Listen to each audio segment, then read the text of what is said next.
Good afternoon, ladies and gentlemen. Shalom, I'm David Mencer, Israeli government spokesman for the National Public Diplomacy Directorate in the office of the Prime Minister. It's Monday, the 21st of October. We're in the midst of the festival of Sukkot, so Chag Sameach. Please put your questions in the chat, excuse me, together with your outlet. I've got a couple of items to share with you before that. Our war will end when our goals are met. The return of all of our hostages, dismantling of Hamas's governmental and military capabilities, removing the terrorist threat to Israel, and returning the residents of the north safely to their homes.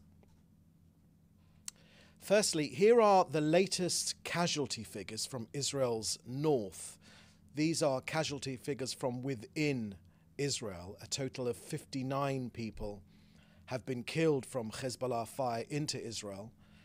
28 Israeli civilians, a Thai citizen and an Indian national, and 29 of our dear soldiers. We've had 569 wounded, 338 civilians, and 224 soldiers. Now to the tragic news of fallen Israeli soldiers. IDF casualties since the start of this war have unfortunately risen to 749. All these boys I'm about to mention fell in battle against Hezbollah terrorists in southern Lebanon. First Sergeant Yehuda Dror Yahalom was aged 31 and from Hebron. First Sergeant Yaakov Hillel was also 21 and from Jerusalem. First Sergeant Eliashiv Eitan Wida was aged 22 and from Jerusalem. Captain Elad Simantov was 23 years old and from Tzufim. Major Ofek Bachar was 24 years old and from Nes Tziona. Sergeant Major in the reserves Yishai Netanel Greenbaum was aged 38 years old and from Lud.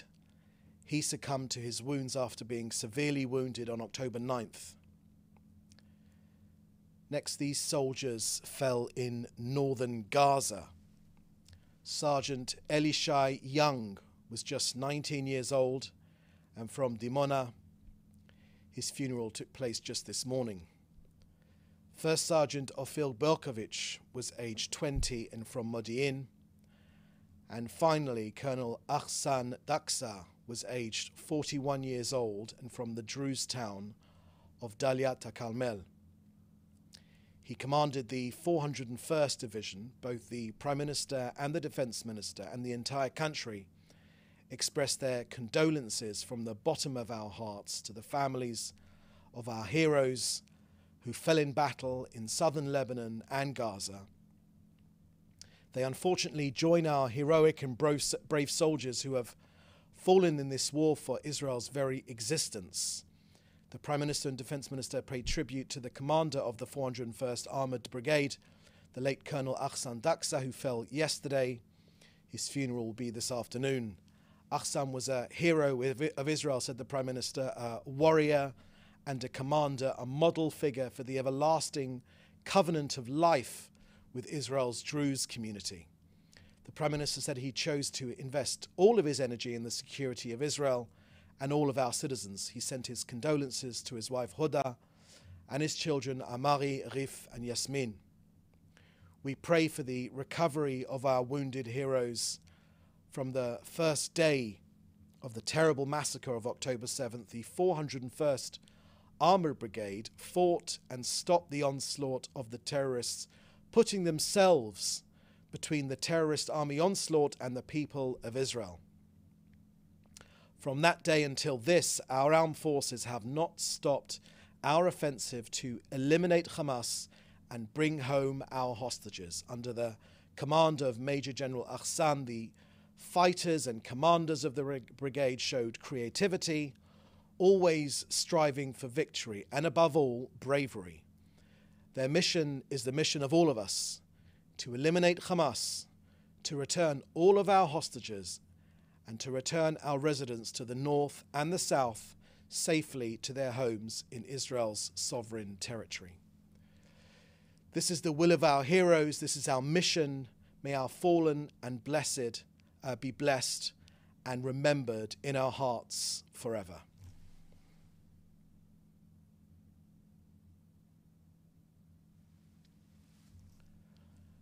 Next to Hezbollah and the ongoing effort to degrade Hezbollah's terror infrastructure inside Lebanon, Hezbollah's command structure has been eliminated from the leader of the organization to the commanders of the operational arrays. So far, thousands of terror targets in Lebanon have been hit, including strategic weapons located in the heart of a civilian population inside Lebanon, which were ready to be immediately launched at our population centers here in Israel. In the last hour, I can share with you details that were released of soldiers of the Commando Brigade currently conducted limited, localized, targeted raids based on precise intelligence inside southern Lebanon.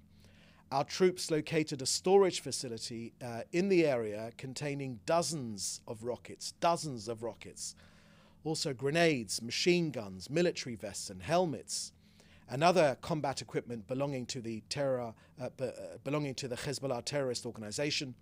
The IDF released details also of its targeting of the Al-Qad al-Hassan Association last night, Hezbollah's banking and financial infrastructure system. Overnight, dozens of command centers and sites in which Hezbollah's funds were held were hit. IDF shared details of the $50 million in cash which come every month from Iran via Syria into Lebanon. Israel will not accept the existence of a terrorist military array on our northern borders, intent on harming our citizens, which might initiate another October 7th massacre. For a year now, since October the 8th, 2023, Hezbollah has been attacking Israel without any provocation by incessant firing of rockets, missiles, and UAVs in order to cause harm to our citizens, to impose terror and disrupt our daily life. We will defend ourselves. Finally, an update from COGAT and their work coordinating aid into Gaza. Over the last 24 hours, 47 humanitarian aid trucks were transferred into northern Gaza. There were 114 the day before. 41 were from Ashdod port via the Erez crossing, and 6 tankers of fuel for humanitarian purposes via the humanitarian corridor. And yes, 600 trucks worth of aid remain uncollected by the United Nations from the Gazan side of Kerem Shalom. Additionally, COGAT facilitated a UNICEF mission to northern Gaza with vaccines and logistical equipment for the vaccination campaign.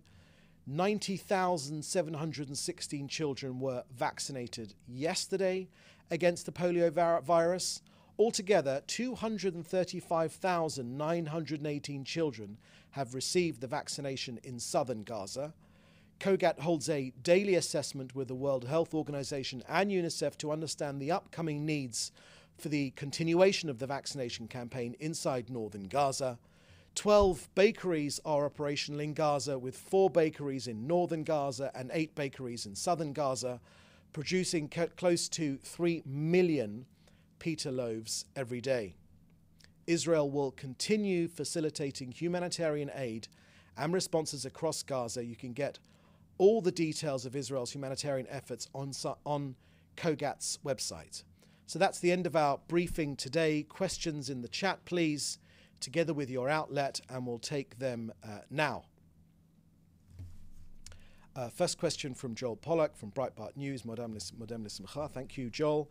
Does the Israeli government support private efforts like those of SodaStream to offer a $100,000 reward for the return of each of our hostages from Gaza? Thank you very much for that question, Joel. The Prime Minister on Thursday night made clear on the confirmation of the elimination of Yahya Sinwar, the dastardly leader of Hamas. He said that our highest priority is the return of our hostages, 101 of them. It is our highest priority. Next question: if hostage negotiations are restarting, with whom? Thank you for that question, Joel. The Prime Minister made an unprecedented offer in that same statement on Thursday evening.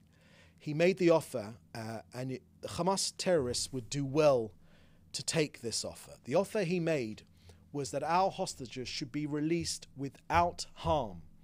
And if they are released without any further harm, the Prime Minister made an unprecedented offer with his own mouth. He said that the terrorists, the Hamas people, will be allowed to leave with their lives. They'll be allowed to leave with their lives. That is the offer the Prime Minister made. Again, Hamas would do well to release our hostages and to be able to escape with their lives, to provide a better future for Gazans and, of course, for Israel. Let me make this clear. There is no future leadership in Gaza with Hamas at the helm. There is no way on earth that Hamas will be allowed to run any part of Gaza in the future. Next question. Is Israel concerned about intelligence leaks about potential Iran attack plans? Thank you for that question, Joel. Got nothing to add on that one. Fourth question. Does the IDF intend to retain a permanent presence on the Lebanese side of the border until a guarantee can be reached that Hezbollah will not return? Thank you for that question, Joel. We've made our mission crystal clear when it comes to the north of Israel, southern Lebanon. We've said very, very clearly that our mission is to get our people back home. It's as simple as that. We're operating to remove the threat to our people in our north. We will not accept the existence of a terrorist military force on our northern border. We know what their intent is. Their intent is to kill our people. Hezbollah planned another October 7th massacre. The reason people were killed on October 7th was because they were Israelis and because they were Jews.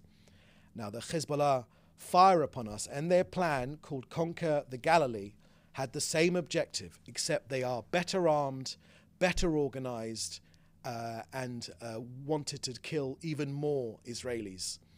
The Hezbollah fire on us because we are Jewish people living in our own homeland. They don't discriminate, of course. They want to kill anyone that's here. As the Prime Minister has said, no one should be a refugee in their own country. Our people will go back home, back to the north, back to their kibbutzim, back to their farms, back to their villages and towns. Whatever it takes, our people will go back to their homes. For more than a year now, since October the 8th, Hezbollah terrorist army has been attacking Israel without any provocation whatsoever, simply because we exist. This incessant firing of rockets, of missiles and of drones, it's designed to cause harm to our people, to impose terror and disrupt our daily life. And the Prime Minister has made crystal clear we are prepared for both defense and offense. Hezbollah's command structure is being dismantled, eliminated. Nasrallah is eliminated. Their command structure has been eliminated. Thousands of terror targets in Lebanon have been eliminated. Their strategic locations eliminated. Their tunnels located. Even when they are placed in the heart of communities inside Lebanon. The Prime Minister has made very, very clear our objective in the north is to see 1559 implemented. Resolution 1701, UN's Security Council Resolution 1701, that calls very, very clearly for there to be no Hezbollah between our northern border, southern Lebanon, and the Litani River.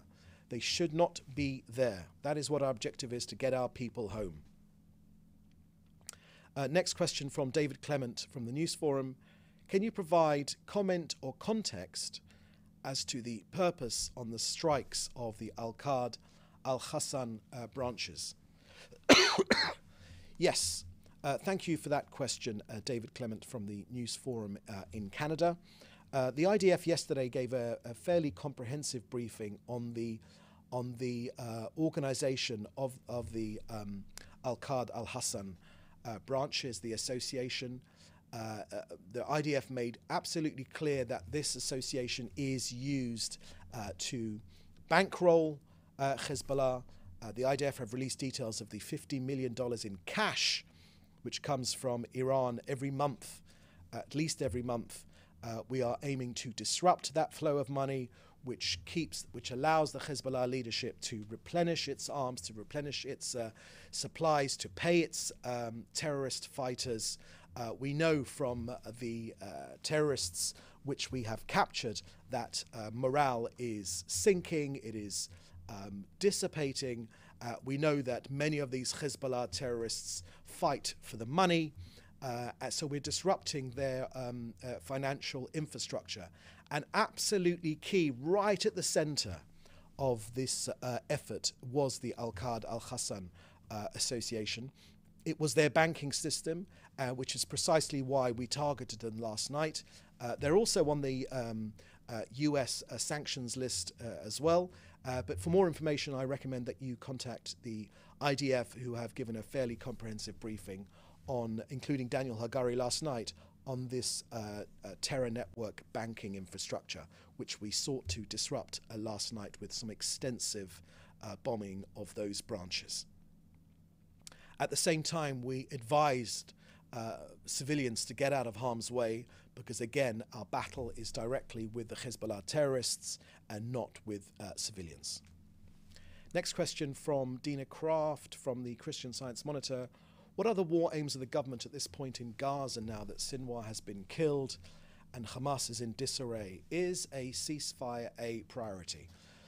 Thank you for that question, Dina. The Prime Minister has made crystal clear what our war aims are. Our highest priority now in Gaza is to get our hostages home, 101 of them. The Prime Minister made an unprecedented offer. He said that to Hamas terrorists, let our people go now, unharmed, and any further harm that there's been done to them, both the living and the dead, and you will be able to escape with your lives. We've made that crystal clear. The war aim of not allowing Hamas to be in any positions of authority for the future of Gaza is very real. We will not allow Hamas to be, as the Prime Minister has made clear, in any position of authority running Gaza. It simply will not happen. The objective of Hamas, as they have shown, as they have said with their own mouths, is to destroy Israel. Any gap, any breather that we give them will simply be used to mount another attack on this country. Whether in tomorrow or whether in 18 months' time or in 2 years' time, we simply will not allow Gaza to be a launching pad for further terrorism against this country. And of course, our other war aims, as we've made clear in this briefing, are to return our hostages, to ensure that Hamas is destroyed both militarily and its governing infrastructure, to make sure that Gaza can never be a threat to Israel again, and of course to get our people back home in the north of our country. 65,000 of our people who've been displaced by Hezbollah rocket fire. Dina, this is what any country would do. Just imagine this level of rockets and terrorism to any other country. No other country would allow it. We are defending ourselves. We wish for a better future for all of the people in this region. But the step one to that, the Prime Minister called it the first day towards the end of our conflict with Gaza and with Hamas in particular, is the elimination of Sinwar. This provides a much brighter future, but our hostages need to be brought home right now. The Prime Minister called it his highest priority. And you've also asked the government strategy at this point. Thank you. I think I've answered that point. Great. So that's the last question. The next briefing will be tomorrow at the same time. Thank you for joining us, and please do stay safe. Goodbye. Thank you. Bye-bye.